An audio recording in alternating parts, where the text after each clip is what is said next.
everyone, welcome to my channel. My name is Andrea and I'm a vegan foodie traveler. I'm on a 2-month solo trip around the UK, and this vlog documents my 5-day trip to Scotland, exploring Edinburgh and Glasgow. I'll be showing you the best things to do as a tourist, indulging in the local vegan food scene, and at the end, I'll break down how much I spent during my trip. Okay. I made it to Edinburgh. I picked this hotel because it's just a short walk from the station. Super convenient for getting around. After checking in and dropping off my bags, I'm heading out to explore the area on foot. With a population of around 550,000 people, Edinburgh is Scotland's capital and the second largest city. My first impression of Edinburgh? Every direction I look feels like a postcard come to life. Just 10 minutes into walking the city, I'm already in love.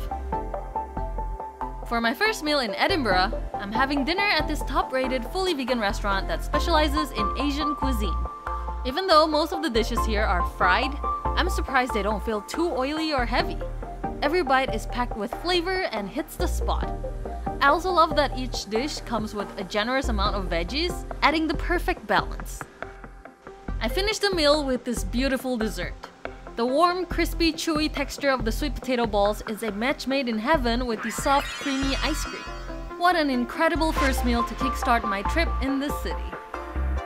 Afterward, I take a leisurely stroll along the Royal Mile, the heart of Edinburgh's old town, stretching from Edinburgh Castle to the Palace of Holyrood House. I love how the street performers fill the air with the sound of bagpipes, making this historic street full of life. Then I head over to West Bow, nicknamed Diagon Alley because of its similarities to the famous street in Harry Potter.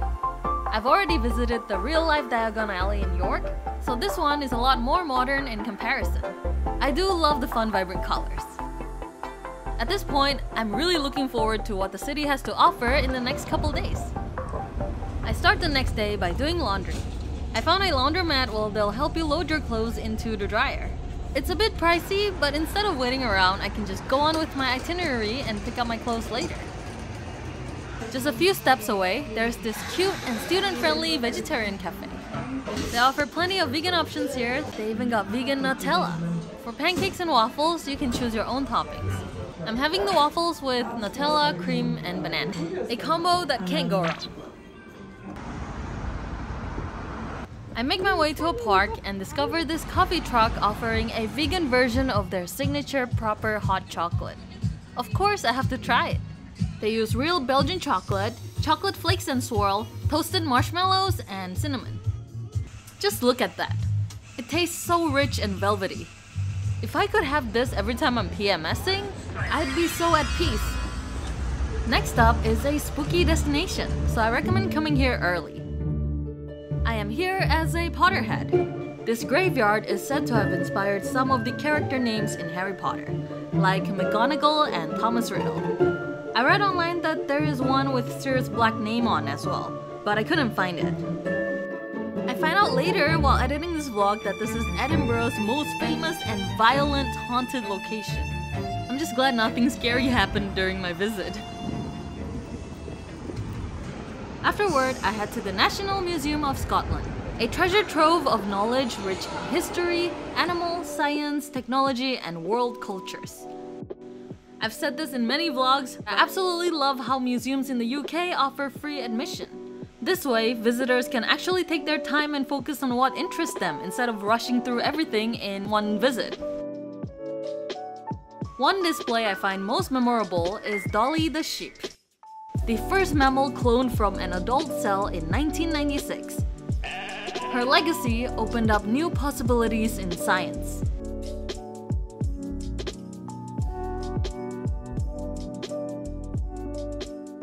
Then I feel like laying in bed for a while, so I get food from Soul Vegan delivered to my hotel. Salt and pepper noodles, satay tofu, and laksa noodles. Now that I'm recharged, I head out again to visit a major attraction. But first, coffee.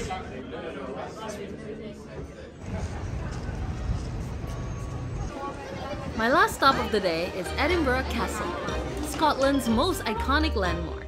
With an entrance fee of around £20, this historic fortress dates back to at least the 12th century. Fun fact, it is built on Castle Rock, a volcanic plug that formed around 350 million years ago, giving it a natural defensive advantage. There are many sights to explore here, from the Royal Palace and the Honours of Scotland, where you can admire the oldest crown jewels with your own eyes, because you're not allowed to take photos or videos of it, to chapel and museums showcasing artifacts from the war and Scotland's Royal Regiment. What I personally find most intriguing is the prisons of war, where you get to see the grim life of how prisoners of war lived in the 18th and 19th centuries. It held captives from the American War of Independence and the Napoleonic Wars.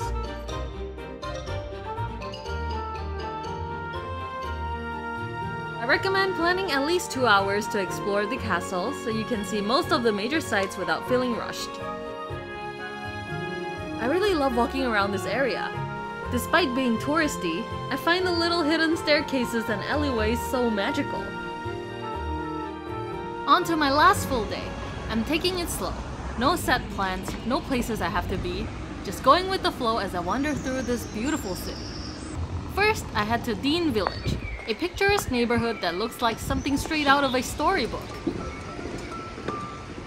What a peaceful oasis tucked away just a short stroll from the bustling city center. I decide to have a light breakfast at the small cafe. The warm lentil soup opens up my appetite, so I make my way to a vegan bakery for my main breakfast. Along the way, I pass by this charming 19th century Gothic cathedral. I find out later it was designed by the famous English architect Sir Gilbert Scott, who was behind many renowned landmarks like St. Pancras Renaissance Hotel, Westminster Abbey, Bath Abbey, and more. I arrive at this bakery, which claims to be Scotland's first woman-owned vegan coffee shop. The display shelf is packed with sandwiches and pastries. I go for the croissant with Nutella filling. It's tasty, but I think it would be even better if they heated it up until crispy. Not fully satisfied with the Nutella croissant, I head to another highly rated vegan spot that claims to be Edinburgh's first vegan deli and coffee shop. Since it's almost lunchtime anyway, I grab a few things to go and find a nice spot at a nearby park to enjoy my meal. I got a plain croissant, soya latte, and mango passion fruit crumpin, but I don't think I'll eat this now. And haggis and cheese toasting. I love this grilled sourdough sandwich. So savory and filling. Their plain croissant and soya latte combo is beautiful as well.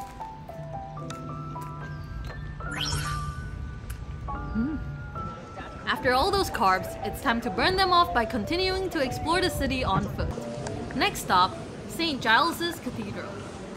Founded in the 12th century, this historic landmark is the heart of Edinburgh's religious life and a focal point of the Scottish Reformation, which was when Scotland switched from being a Catholic country to a Protestant one in the 16th century. Led by John Knox, it removed many Catholic traditions, had no bishops in charge, and focused more on Bible teachings. Next, I visit the Scottish National Gallery, which focuses on classical fine art. It holds Scotland's national collection of European paintings and sculptures from the Renaissance to the early 20th century. While most of the paintings are stunning, a few of them feel quite disturbing, like this one. Afterward, I head to the Scottish National Portrait Gallery.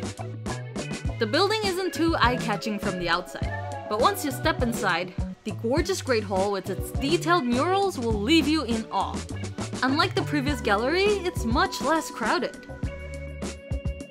This gallery highlights portraits of famous Scots and explores Scottish heritage through visual storytelling. I have a few hours to kill before dinner time, and my friends recommend hiking Arthur's Seat. To be honest, hiking isn't my thing, but they assure me it's an easy 30-minute hike, so I decide to go anyway. Since it's my last day in Edinburgh, I must make the most out of it. Arthur's Seat is an ancient volcano and the highest peak in Holyrood Park.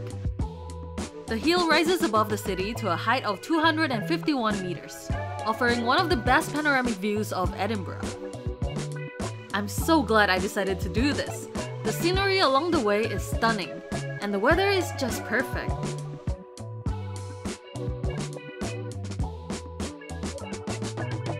Once I reach the top, the breathtaking city view makes every step worth it.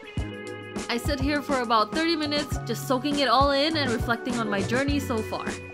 Afterward, I grab an Uber and head directly to this award-winning vegetarian restaurant for my last dinner in Edinburgh.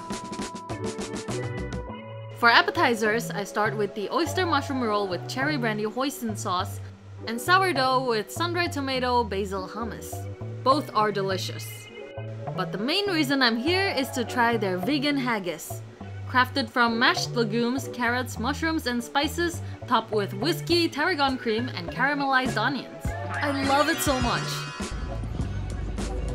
On my departure day, I have some time in the morning for breakfast, so I return to this vegan cafe for a simple meal and coffee. Then I pass by a coffee shop with a bold, memorable name, Throat Punch Coffee. Hello. It has such a friendly and welcoming vibe.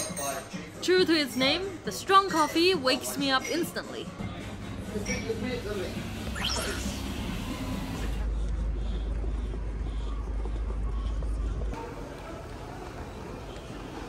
After exploring the capital of Scotland, I hop on a 1-hour train ride to Glasgow, Scotland's largest city, home to nearly 600,000 people.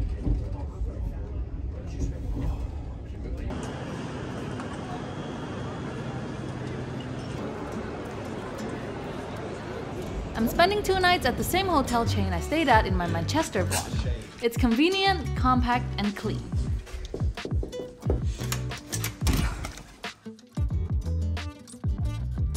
I really like Premier Inn and Motel 1. I highly recommend. By the time I settle in, it's already afternoon, so I decide to take a leisurely 1-hour walk towards a vegan restaurant for dinner.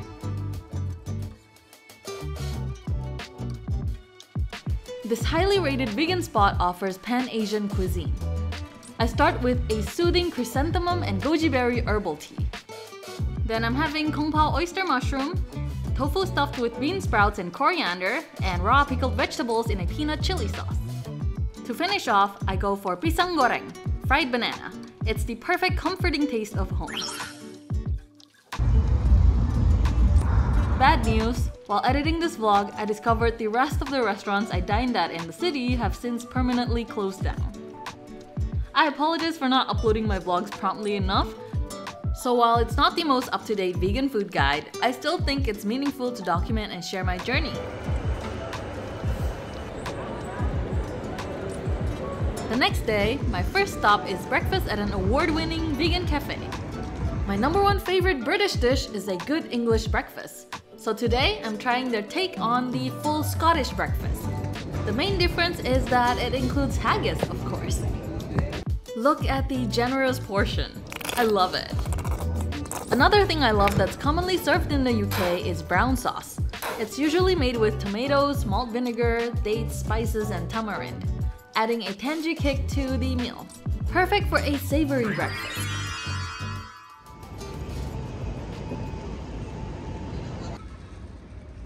First on the sightseeing list is the Kelvingrove Art Gallery and Museum, one of Scotland's most visited free attractions. This stunning red sandstone building houses 22 themed galleries and over 8,000 objects.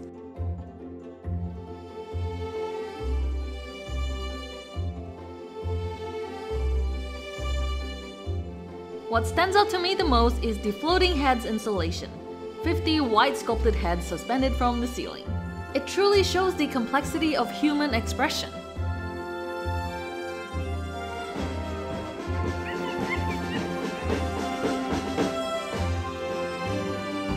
Now it's time for my second cup of coffee, and I'm checking out this independent specialty coffee shop with tons of great reviews.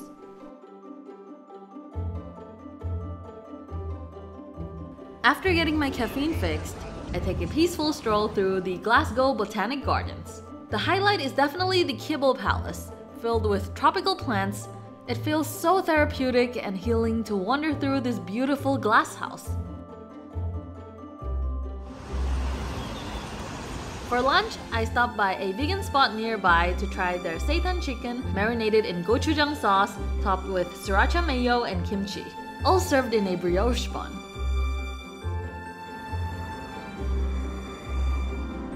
Afterward, I had to check out Chinatown, but it's very quiet and not much to see.